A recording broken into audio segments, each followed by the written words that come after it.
Oi, meu nome é Catherine e hoje eu vou apresentar o meu trabalho, que é intitulado Potencial Probiótico de Micro-organismo Isolado de Kombucha. Bom, a kombucha é uma bebida originalmente asiática que é preparada a partir da fermentação da infusão de folhas de chá verde de chá preto com adição de sacarose, utilizando um inóculo de colônia simbiótica de bactérias e leveduras. Então, ela é uma bebida semelhante a um espumante de sabor ácido e refrescante. Há um tempo, a literatura já vem descrevendo o efeito probiótico da kombucha sobre a saúde humana. E o que são esses probióticos, né? São suplementos alimentares que contêm bifidobactérias ou bactérias benéficas. E, no caso da kombucha, são essas bactérias que vão ser responsáveis pelo consumo do açúcar e da cafeína presente na mistura. Então, essa atividade vai fazer com que ela se torne uma bebida naturalmente gaseificada, rica em ácidos orgânicos, compostos fenólicos, catequinas e flavonoides. E são esses compostos que vão ser responsáveis pelos benefícios, pelas propriedades terapêuticas da saúde humana. Pensando nisso, o mercado de kombucha, além de inovador, ele está em crescimento. Então, isso faz com que sejam necessárias novas pesquisas que avaliem a composição microbiológica desses produtos para que se tenha uma oferta segura e sensorialmente agradável e que traga os benefícios para o consumidor. Então, diante disso, o presente trabalho tem o objetivo de avaliar o potencial probiótico de bactérias acidoláticas provenientes da kombucha. O isolado que a gente utilizou nesse trabalho foi identificado como KAC e foi obtido da coleção conservada em estoque do Laboratório de Nutrifisiogenômica da Faculdade de Nutrição do FEPEL. E para fazer as análises, o isolado ele foi inoculado em calda MRS e as placas elas foram incubadas a 37 graus Celsius por 24 horas e depois disso elas foram avaliadas em 3 tempos, no tempo 0, no tempo 2 horas e 4 horas.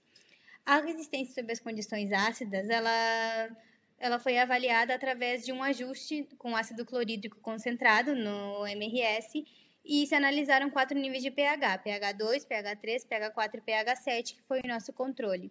Para avaliar a resistência aos sais biliares, então a gente coletou células do isolado por centrifugação e esterilizou esse MRS suplementando com uma mistura de colato de sódio e desoxicolato na proporção de 1:1.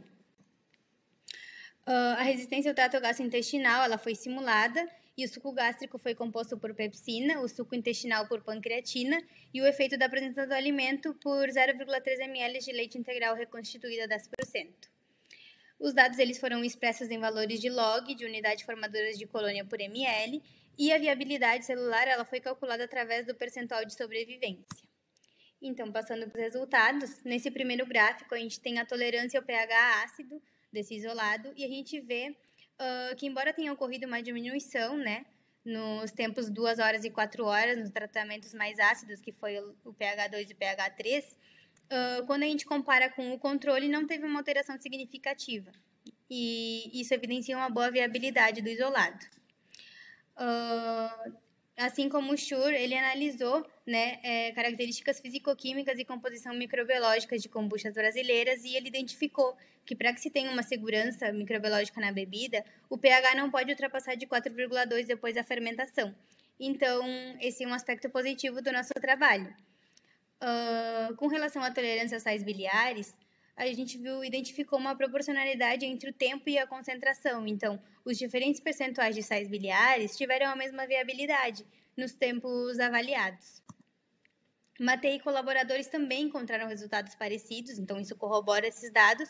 E quando eles submeteram a uma concentração de 3%, que é o usual em humanos, eles tiveram algumas bactérias fortemente inibidas, o que acaba entrando um pouco em conflito.